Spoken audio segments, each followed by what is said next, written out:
नमस्कार दोस्तों, कैसे हैं आप लोग। जीआईसी लेक्चरर का एग्जाम बिल्कुल नज़दीक है। इसका मॉक टेस्ट पहले भी हमने कई किए हैं, इसकी टेस्ट सीरीज भी पहले हमने लॉन्च की थी और उस टेस्ट सीरीज का रिस्पांस अच्छा था। आप लोगों की डिमांड पे फिर से एक टेस्ट सीरीज चालू होने जा रही है 1 सितंबर से 15 सितंबर के बीच में, जिसमें कि रोज एक पेपर आपको मिलेगा 40 क्वेश्चन का जीएस पोर्शन का। और इस एग्जाम में जीएस का बहुत बड़ा योगदान रहेगा सिलेक्शन में। कारण यह है कि 80 क्वेश्चन इसमें पूछे जाएंगे, 120 टोटल होंगे। 80 इसमें पूछे जाएंगे आपके सब्जेक्ट से और 40 क्वेश्चन आपके पूछे जाएंगे जीएस से। जीएस में पूरा सिलेबस जीएस का और साथ में करंट अफेयर भी इसी में शामिल होगा। तो इस लिहाज से जिसके यहाँ पर 30 से ऊपर क्वेश्चन होंगे उसका सिलेक्शन बहुत आसान हो जाएगा। तो उधर 80 और ये 40, 2/3 ये जीएस का पोर्शन है। तो इसकी टेस्ट सीरीज आप ज्वाइन करिए और 1 सितंबर से 15 सितंबर तक डेली प्रैक्टिस कीजिए और फिर 19 सितंबर को एग्जाम दीजिए। कैसे क्वेश्चन होंगे मैं आपको दिखाना चाहता हूँ। ये मॉक टेस्ट पहले कर लीजिए हमारे साथ। इसका उत्तर आप देंगे हमारे द्वारा पूछे गए प्रश्नों का, फिर हमारे बताए गए उत्तर से मिलान करेंगे। जलवायु अनुकूलन शिखर सम्मेलन 2021 की मेजबानी किस देश के द्वारा की गई।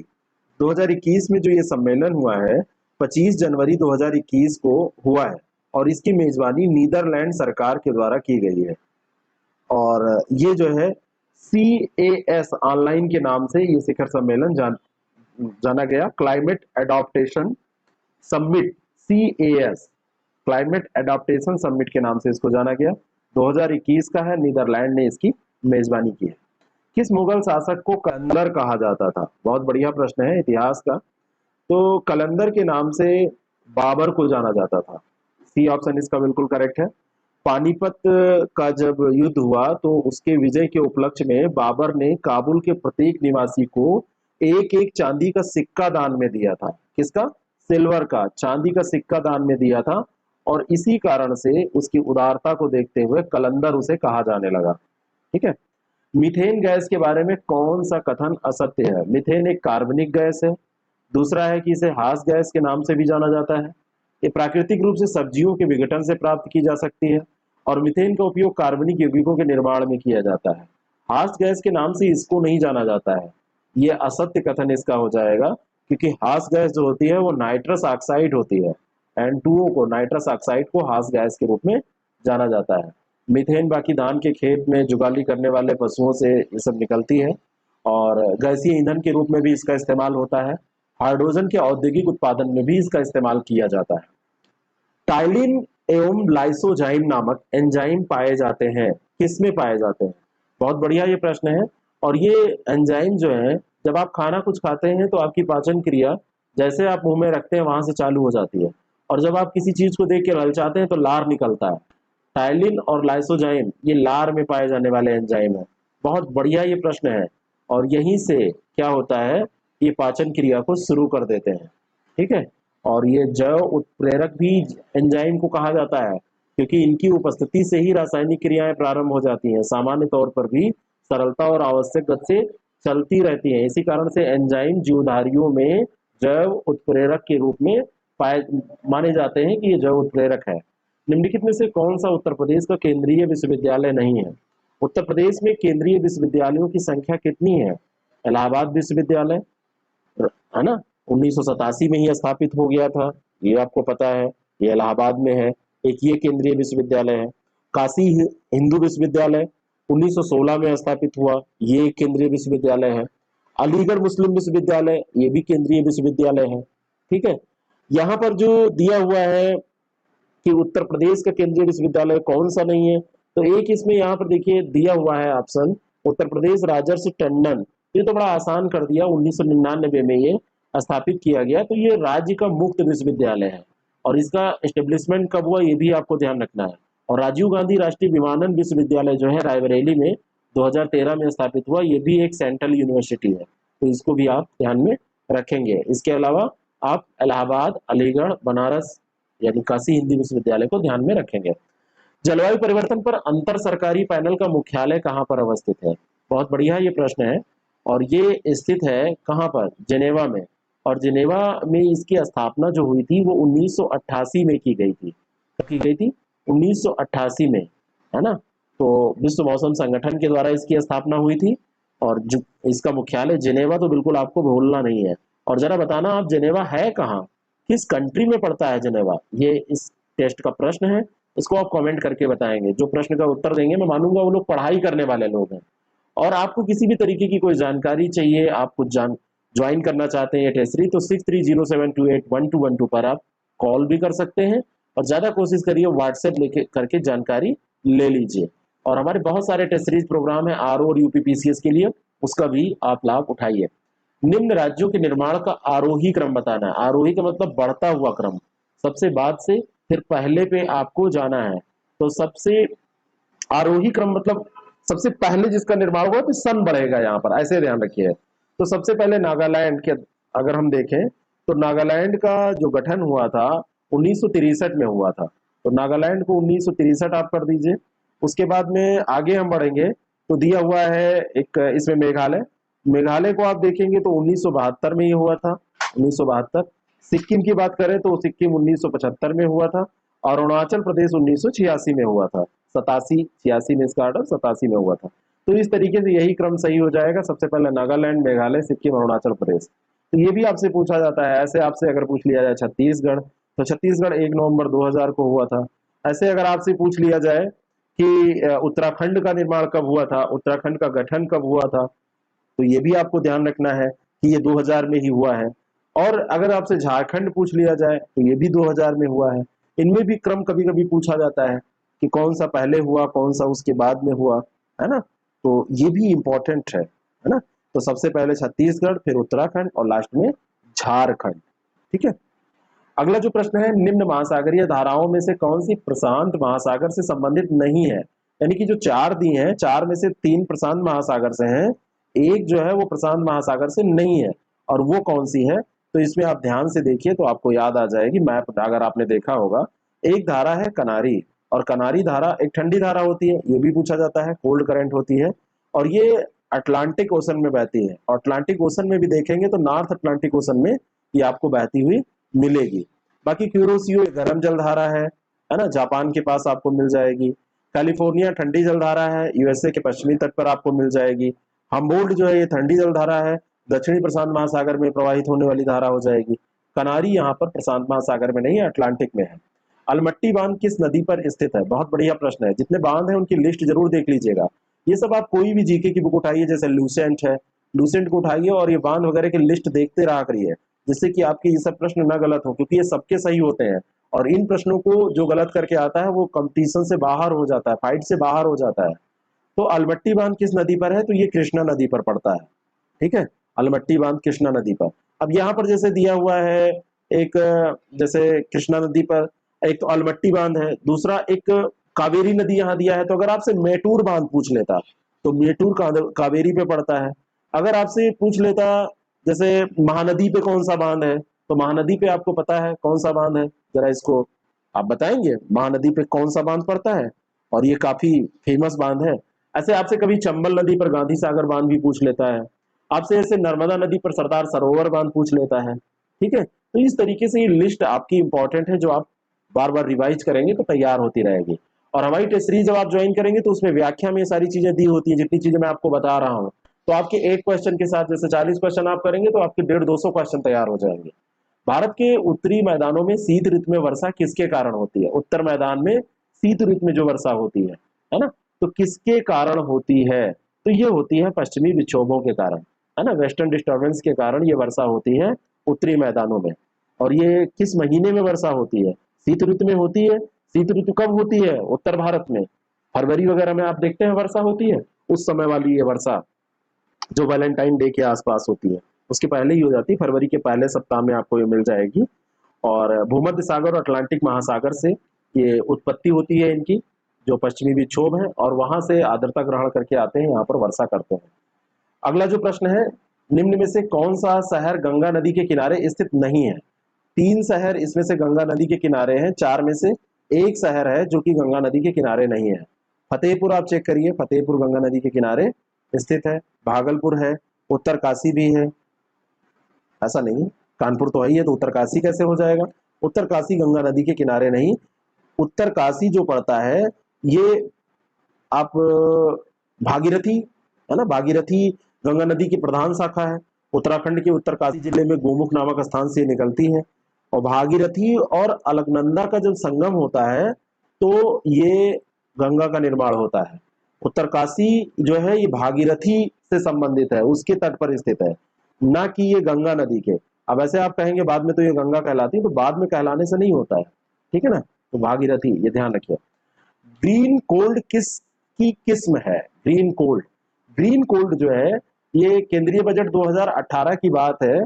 उसमें बांस को कहा गया था हरा सोना, है ना, बांस को हरा सोना कहा गया था। और उसी समय एक चाय की किस्म की बात की गई थी, ग्रीन कोल्ड, तो ये चाय की किस्म है, डी ऑप्शन। तो कभी हरा सोना कहा जाए कौन है, तो हरा सोना जब भी पूछा जाएगा तो ये बांस को के लिए संदर्भित किया गया था हरा सोना शब्द, और ग्रीन कोल्ड ये चाय की किस्म थी। भारत में कुष्ठ रोग उन्मूलन दिवस मनाया जाता है किस तिथि को? ये कई बार प्रश्न पूछा जा चुका है। 30 जनवरी, 30 जनवरी और किसके लिए जाना जाता है? किसके लिए आप जानते हैं 30 जनवरी? 30 जनवरी को और कुछ होता है भारत में, उसको भी ध्यान करिए। विश्व कुष्ठ रोग उन्मूलन दिवस 30 जनवरी को मनाया जाता है। इसके अलावा क्या होता है? जब पढ़ाई करिए तो सेंटर में ये डेट रखिए और फिर निकालिए डायमेंशन क्या क्या इससे हो सकता है। और अगर इतना रिवाइज कर लेंगे तो आपका तैयार हो जाएगा। फालतू की चीजें नहीं, काम की चीजें, ठीक है। तो कुष्ठ रोग दिवस जनवरी के अंतिम रविवार को मनाया जाता है। लेकिन भारत में ये दिवस पूरे विश्व में देखा जाए तो ये अंतिम रविवार को, लेकिन भारत में इसके लिए तिथि निश्चित की गई है। और मैं बताना चाहता हूं, जो मैंने प्रश्न आपसे पूछा गया था, मतलब मैंने पूछा था आपसे, पूछा भी, तो वो है कि गांधी जी की पुण्यतिथि 30 जनवरी को होती है, यही मैं पूछ रहा था आपसे। तो गांधी जी की पुण्यतिथि के अवसर पर इसको 30 जनवरी को निश्चित कर दिया गया है। वैसे पूरे विश्व में अंतिम रविवार जो जिस तिथि को पड़ेगा जनवरी में, तो उसको मनाया जाता है। हर घर पानी हर घर सफाई मिशन को किस राज्य या केंद्र शासित प्रदेश द्वारा लॉन्च किया गया है? इंपॉर्टेंट प्रश्न है, करंट का प्रश्न है। ये पंजाब सरकार के द्वारा किया गया है। 100% पाइप लाइन के द्वारा पेयजल की उपस्थिति सुनिश्चित कराने के उद्देश्य से ये हर घर पानी हर घर सफाई मिशन को लॉन्च किया गया है। और लक्ष्य रखा गया है कि ये उद्देश्य पंजाब 2022 मार्च तक कंप्लीट कर लेगा, पूरा कर लेगा। पित्ताशय में उपस्थित पत्थर निम्नलिखित में से किसका पाचन प्रभावित करते हैं? कभी कभी पित्त की थैली में स्टोन हो जाता है, तो वसा का जो पाचन है, फैट का पाचन है, वो प्रभावित हो जाता है इससे। और पित्त की थैली जब निकाल दी जाती है तो बाद में मोटापा कई बार बढ़ जाता है लोगों का, है ना। तो वैसे देखा जाए कि जो पित्त है वो क्या होता है, 7.7 इसका क्या होता है, पीएच मान होता है। और पित्त पित्त जो होता है वो क्षारीय किस्म का होता है, क्षारीय द्रव होता है। सबसे ज्यादा इसमें पित्त में पूछा जाए क्या होता है, तो इसमें जल सबसे ज्यादा होता है, 80-85% इसमें जल पाया जाता है, बाकी अन्य तत्व इसमें पाए जाते हैं। और वसा के पाचन में ये बहुत महत्वपूर्ण अहम रोल निभाता है, ठीक है। पित्ताशय में अगर पत्थर हो जाता है तो व्यक्ति का दर्द तो जो होगा होगा ही, वसा का पाचन भी नहीं होता है। कपड़ों को नील लगाया जाता है, क्यों लगाया जाता है? कपड़ों का नील लगाने का एक ही उद्देश्य होता है, जो पीलापन आ जाता है तो पीले रंग को हटाने के लिए, सफेदी उत्पन्न करने के लिए इसको लगाया जाता है। तो डी ऑप्शन इसका करेक्ट हो जाएगा, बाकी तो कुछ नहीं। अंग्रेजों से इसको अगर कनेक्ट करें तो नील आंदोलन ही पूरा आप याद करिए, नील की खेती आप याद करिए, है ना। तो ये सारी चीजें आप कनेक्ट करके देखा करिए। हीरे के लिए प्रसिद्ध किम्बरले खान कहाँ पर अवस्थित है? किम्बरले खान किसके लिए प्रसिद्ध है? हीरे के लिए। और ये स्थित कहाँ है? तो ये दक्षिण अफ्रीका में पाई जाती है। किम्बरले खान दक्षिण अफ्रीका में पाई जाती है। सबसे बड़ी बिगेस्ट खान है ये पूरे विश्व में, किसकी? डायमंड की सबसे बड़ी हीरे की खान है। बिग होल के नाम से इसको जाना जाता है, बिग होल के नाम से इसको जाना जाता है। इंपॉर्टेंट है, बहुत ज्यादा इंपॉर्टेंट है, बिग होल के नाम से इसको जाना जाता है। और डायमंड खान इतनी बड़ी है कि अंतरिक्ष से इसको आप देख सकते हैं, इतनी बड़ी खान है। निम्नलिखित में से किस पाकिस्तानी भारत नागरिक को भारत सरकार द्वारा भारत रत्न से सम्मानित किया गया? भारत रत्न अपने यहाँ का सर्वोच्च नागरिक सम्मान है, और भारत रत्न दिया गया था खान अब्दुल गफ्फार खां को। ये पाकिस्तानी नागरिक थे, है ना। 2 जनवरी 1954 को भारत रत्न की स्थापना हुई थी, याद करिए इसी समय, 2 जनवरी 1954 को, है ना। लाल कुर्ती आंदोलन किसने चलाया था ये पूछा जाए, खुदाई खिदमतगार किसका संस्थापक कौन था? तो ये सब खान अब्दुल गफ्फार खां। इनको इन्हीं सब कारणों से 1987 की बात है, 1987 में भारत रत्न से सम्मानित किया गया। और ये सम्मान प्राप्त करने वाले पहले गैर भारतीय थे, फर्स्ट ऐसे व्यक्ति थे जो भारत के नहीं थे। तो खान अब्दुल गफ्फार खां। अगला जो प्रश्न है, हम फिलहाल संविधान निर्मात्री सभा में जाने के निर्णय के अलावा कुछ अन्य किसी बात से बंधे नहीं हैं। उपयुक्त कथन किसका है? ये कथन कहा था जवाहरलाल नेहरू ने। बी ऑप्शन इसका बिल्कुल करेक्ट है। 10 जुलाई 1946 की बात है। 10 जुलाई 1946 को कैबिनेट मिशन प्लान पर कॉन्फ्रेंस हुआ था, प्रेस कॉन्फ्रेंस। तो कैबिनेट मिशन प्लान के प्रेस कॉन्फ्रेंस के दौरान उन्होंने ये बात कही थी। बात समझ में आ गई? जवाहरलाल नेहरू ने, जो भारत के प्रथम प्रधानमंत्री भी बने। प्रस्ताव किसने पेश किया था? संविधान का प्रस्ताव किसने रखा, किसने था? ये सब प्रश्न आपसे पूछे जाते हैं। 1929 में रावी नदी के तट पर झंडा जब फहराया गया था, है ना, जब भारत को आजाद करने का संकल्प पारित हुआ था, उसकी अध्यक्षता किसने की थी उस सम्मेलन की? ये सब प्रश्न इनसे रिलेट करके याद करिए। निम्नलिखित में से कौन अतिवादी नहीं था?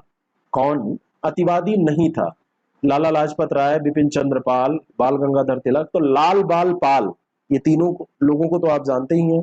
लाल, बाल और पाल, ये जो अतिवादी थे, सुरेंद्र नाथ बनर्जी जो थे, ये अतिवादी नहीं थे, ये उदारवादियों में गिने जाते हैं। किसमें? अतिवादी नहीं थे तो क्या थे? उदारवादी थे। ठीक है, बाकी ये लोग तो अतिवादी थे। इलायची का एक महत्वपूर्ण उत्पादक इडुक्की, ये कहां पर स्थित है? तमिलनाडु, आंध्र प्रदेश, केरल, कहां पर है? तो इडुक्की जो जिला पड़ता है, स्थान जो पड़ता है, वो केरल में पड़ता है ना। और ये पश्चिमी घाट पर स्थित है। केरल आप देखेंगे तो यहाँ पर केरल की ये पट्टी आपको पूरा मिलेगी। तो पश्चिमी घाट पर स्थित है, वर्षा आधारित क्षेत्र है, और यहाँ पर इलायची इलायची की खेती होती है। इलायची की व्यापक पैमाने पर खेती यहाँ पे केरल में होती है, उत्पादन होता है। 16 मिनट में मिनट की सुई घंटे की सुई की अपेक्षा आगे आ जाएगी कितनी? तो 1 घंटे में मिनट की सुई कितनी जाएगी, उसी हिसाब से आप निकाल लीजिए। तो अब आप आगे निकालेंगे इसमें, तो इसका ये आ जाएगा कि एक 360 में से 16 मिनट में मिनट की सुई, 16 मिनट में मिनट की सुई घंटे की सुई से कितना आगे चली जाएगी। तो 1 घंटे में मिनट की जो सुई है वो कितना आगे जाएगी, इस हिसाब से फिर 16 मिनट में। तो ये हो जाएगा आपका, कैसे निकलेगा? तो 1 मिनट। अब 1 मिनट में घंटे और मिनट की सुई का आप निकालेंगे तो 360 माइनस 30 हो जाएगा, ये आ जाएगा आपका 330 मिनट ये गेन करेगी। इसको आप 16 से डिवाइड करेंगे, 60 से डिवाइड करेंगे और इसको 16 से मल्टीप्लाई कर देंगे। तो ये आप जब कट करेंगे तो आपका आ जाएगा 6.5, और ये इसको जब मल्टीप्लाई करेंगे 16 चक्का 16 पंचे 80 और आधा 88 डिग्री, ये इसका सही उत्तर आ जाएगा। प्रैक्टिस करिए इसकी, हमारे टेस्ट सीरीज में इसके भी क्वेश्चन रहेंगे। एक्स कहता है वाई से, यद्यपि मैं तुम्हारे पिता का पुत्र हूं, तुम मेरे भाई नहीं हो। यद्यपि मैं तुम्हारे पिता का पुत्र हूं लेकिन तुम मेरे भाई नहीं हो, तो क्या हो सकते हैं? अगर पिता पुत्र है तो भाई बहन का ही रिश्ता हो सकता है, भाई नहीं है तो बहन हो जाएगा। कितना सरल सा प्रश्न है। ए ऑप्शन इसका करेक्ट है। ए किसी कार्य को 18 दिनों में पूरा करता है, बी उसी कार्य को कितने दिनों में पूरा करता है? बी उसी कार्य को ए द्वारा किए गए समय के आधे समय में पूरा करता है। तो दोनों मिलकर उस काम को कितने दिनों में पूरा करेंगे? तो आप इसको निकाल लीजिए, 1/18 और 1/9 आधे दिनों में करता है। यहां से आप रेशियो निकालेंगे तो ये आ जाएगा 36, और यहाँ पे 2 4 4 2 6, 1/6 आया, यानी कि 1/6 दिनों में पूरा कर लेंगे। कितने भाग को पूरा करेंगे? तो 1/6। ए ऑप्शन इसका बिल्कुल करेक्ट हो जाएगा। अयोध्या का शिलालेख किस वंश के शासकों ने लिखवाया था? तो अयोध्या का शिलालेख जो था वो शुंग वंश के शासकों ने लिखवाया था। प्रथम शासक था पुष्यमित्र सिंह। तो पुष्यमित्र सिंह का एक शिलालेख अयोध्या से प्राप्त होता है और उसे सेनापति कहा गया है उसमें, और उसके द्वारा 2 अश्वमेध यज्ञों के किए जाने का वर्णन भी इसमें किया गया है। ये अभिलेख अब क्षतिग्रस्त अवस्था में है और इसमें सेनापति पुष्यमित्र और उसके उत्तराधिकारी धन का उल्लेख इसमें मिलता है। तो ये किससे? शुंग वंश से रिलेटेड है। भारत में सेवा कर किसकी सिफारिश से लागू हुआ था? Service tax. राजा जो चिलैया समिति एक थी, उसने सिफारिश की थी। 1994-95 की बात है जब राजा जे चलैया समिति का गठन हुआ था। तो 94-95 मतलब उसने संस्तुति दी थी, इस बजट से लागू कर दिया गया था। 93-94 में गठित हुई थी, मतलब रिपोर्ट दिया था इसने 94 में, और 94-95 से इसको लागू कर दिया गया था। और सेवा कर का वस्तु एवं सेवा कर में विलय भी हो गया है। अब जीएसटी की बात आ जाती है ना, जीएसटी में लिया जाता है, वस्तु एवं सेवा कर में सेवा कर समाहित हो गया ना। तो ये स्टार्टिंग राजा जी चिलैया समिति के द्वारा की गई थी। ऐसे ही प्रश्न जब आप तैयार करेंगे और रिलेट करके तैयार करेंगे तो आपका स्कोर बहुत अच्छा आएगा। निम्नलिखित एसआई यूनिटों में कौन सी सही सुमेलित नहीं है? कार्य जूल, बल न्यूटन, द्रव्यमान किलोग्राम, दाब डाइन। दाब का एसआई मात्रक डाइन नहीं होता है, बाकी तो ये सब सही दिए हैं। दाब का एसआई मात्रक जो होता है वो पास्कल होता है। क्या होता है? पास्कल। डी ऑप्शन इसका करेक्ट है। और डाइन जो होता है ये सही है, दाब का मात्रक तो है लेकिन ये सीजीएस प्रणाली में मात्रक होता है जो डाइन दिया है। और एसआई में पूछ रहा है तो इतना माइन्यूट लेवल पर ध्यान दीजिए, तो ये पास्कल है। इब्न बतूता भारत में किसके शासनकाल में आया था? तो भारत में जब मोहम्मद बिन तुगलक का शासनकाल हुआ करता था तो उस समय इब्न बतूता आया था। अब इब्न बतूता पे और प्रश्न तैयार करिए। ये मोरक्को का निवासी था। कहाँ का? मोरक्को का निवासी था। मोरक्को यानी कि अफ्रीकी यात्री था, अफ्रीका में पड़ता है, और मोहम्मद बिन तुगलक के शासनकाल में आया। और इसकी एक पुस्तक कई बार पूछी गई है, रहेला, इसको भी आप याद कर लीजिए। तो इब्न बतूता के बारे में, एक मोरक्को का निवासी, रहेला इसकी बुक है, इसकी पुस्तक का नाम है। ए, बी और सी एक व्यापार में क्रमशः 380, 400, 420 रुपए का निवेश करते हैं। कुल लाभ 180 रुपये होता है, तो साझेदारों में कैसे बांटा जाएगा? तो इसको आप कैलकुलेट करेंगे। आंसर मैं आपको बता रहा हूँ, 57, 60 और 63 रुपए इसमें उनके बीच में विभाजित जब आप करेंगे, इसका रेशियो निकाल लीजिए और 180 रुपए के हिसाब से इसमें डिवीजन डिवाइड कर दीजिए, तो 57, 60 और 63 यह आ जाएगा। बहुत सरल सा प्रश्न है। निम्नलिखित में से किस विटामिन को हार्मोन कहा जाता है ना? तो विटामिन कौन सा है? शरीर में जो हार्मोन भी एक मतलब पोषक तत्व तो देता ही, हार्मोन भी है, ये शरीर में बनने वाला एक हार्मोन के तौर पर भी तो बहुत महत्वपूर्ण भी है, हमारे शरीर के लिए होता है, और ये विटामिन डी है। विटामिन डी जो है ये एक पोषक तत्व के साथ शरीर में बनने वाला हार्मोन भी होता है, और इसकी अगर कमी हो जाती है तो बहुत सारी बीमारियां हो जाती है। सनसाइन विटामिन भी इसको कहा जाता है। विटामिन डी को सनसाइन विटामिन कहा जाता है।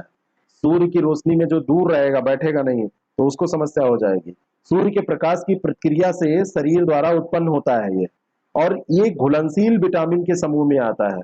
वसा कोशिकाओं में ये संचित रहता है। कहां पर? फैट जो कोशिकाएं, फैट जो सेल्स हैं उसमें ये संचित रहेगा। ठीक है।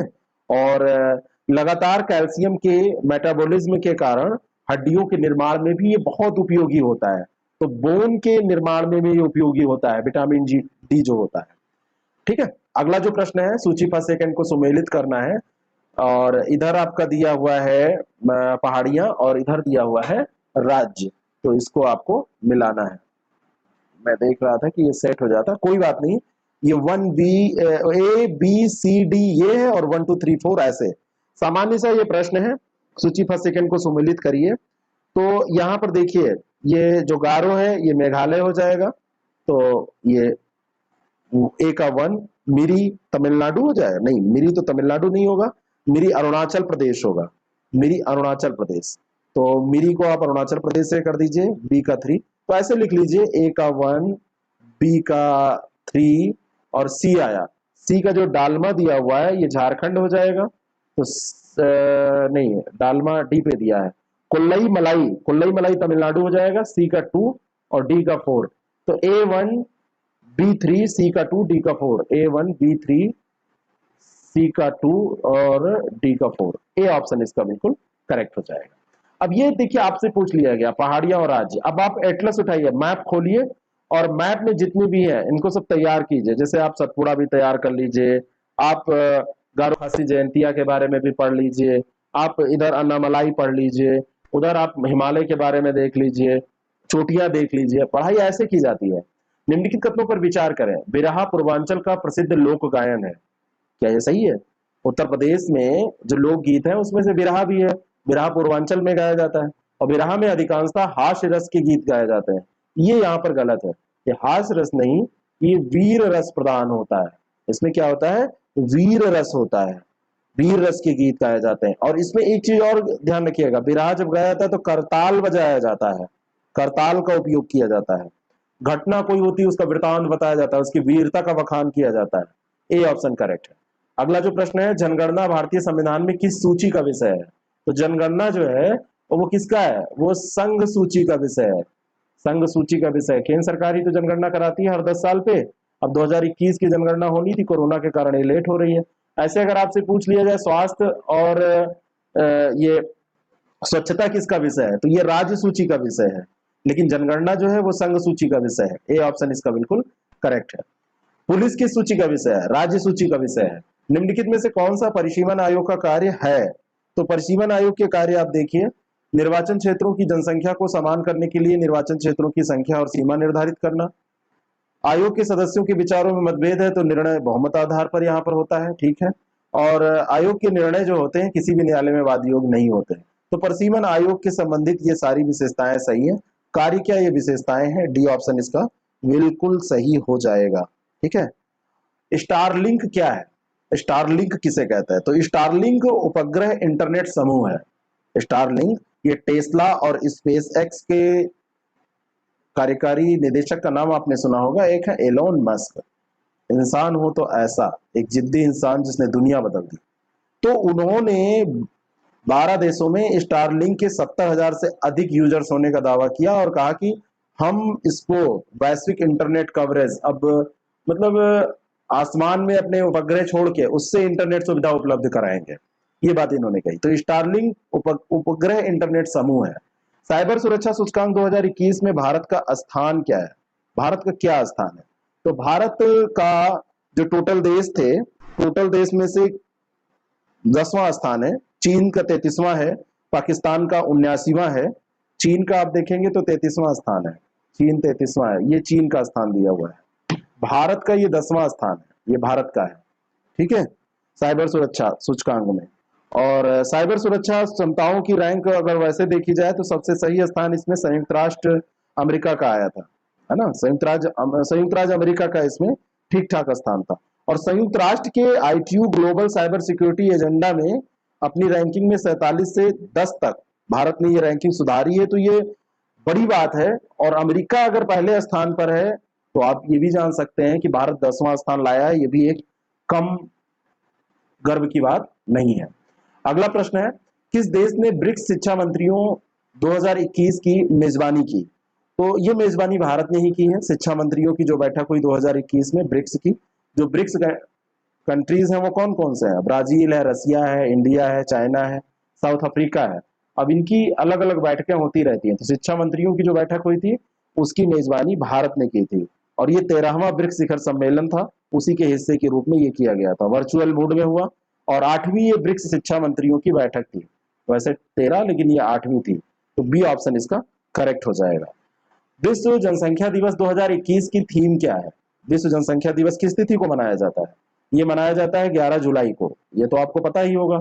और इसकी थीम इस बार जो रखी गई वो अधिकार और विकल्प रखी गई, राइट्स एंड चॉइसेस, ये इसकी इस बार थीम रखी गई, तो इसका बी ऑप्शन करेक्ट हो जाएगा। नेक्स्ट क्वेश्चन, हाल ही में यूरो कप 2020 का खिताब किस देश ने जीता, कौन सा देश था जिसने यूरो कप 2020 का खिताब जीता, तो ये कप जो खिताब जो जीता है वो इटली की फुटबॉल टीम ने जीता है। किसने, इटली ने। यूरो कप जो जीता है वो इटली ने जीता है, और इटली ने इंग्लैंड को हराया है। अगर हारने वाले की बात की जाए तो इंग्लैंड वाले हारे हैं, इटली वाले जीते हैं। और बाकी इसमें यूरो कप में जो भाग लेने वाली टीमें थी, पूरा यूरोपियन जो कंट्री है, Austria, Belgium, France, Germany, Netherland, Hungary, इन सब टीमों ने भाग लिया था। और यूरो को UEFA यूरोपियन फुटबॉल चैंपियनशिप के रूप में भी जाना जाता है, इसको UEFA के नाम से भी जाना जाता है ना, यूरोपियन फुटबॉल चैंपियनशिप के नाम से भी जाना जाता है। और अंतिम प्रश्न है, विश्व युवा कौशल दिवस 2021 की थीम क्या है, विश्व युवा कौशल दिवस 2014 में संयुक्त राष्ट्र महासभा के द्वारा कौशल बढ़ाने के लिए, उद्यमता बढ़ाने के लिए 15 जुलाई को निश्चित किया गया था, तो 15 जुलाई को ये मनाया जाता है, ठीक है ना, 15 जुलाई। अब इसमें करंट अफेयर जो आएगा वो 3-4 महीने ज्यादा फोकस्ड रहेंगे। हम जो टेस्ट आपका 1 सितंबर से 15 सितंबर के बीच में कराने जा रहे हैं, इसमें हम सब पूरा कवर करा देंगे आपका, जिससे कि आपका पेपर लगभग करंट वहीं से मिल जाए और अच्छा हो जाए। और इसका सही उत्तर क्या होगा, विश्व कौशल जो दिवस है इसका थीम क्या है, तो महामारी उपरांत युवा कौशल की पुनर्कल्पना, reimagining youth skill post pandemic. B option इसका करेक्ट हो जाएगा। तो अगर आप 1 तारीख से टेस्ट देना चाहते हैं तो आप IAS प्रेप अकेडमी ऐप को डाउनलोड कीजिए, और कोई जानकारी लेना है तो 6307281212 पर व्हाट्सएप या कॉल कीजिए। Thank you so much.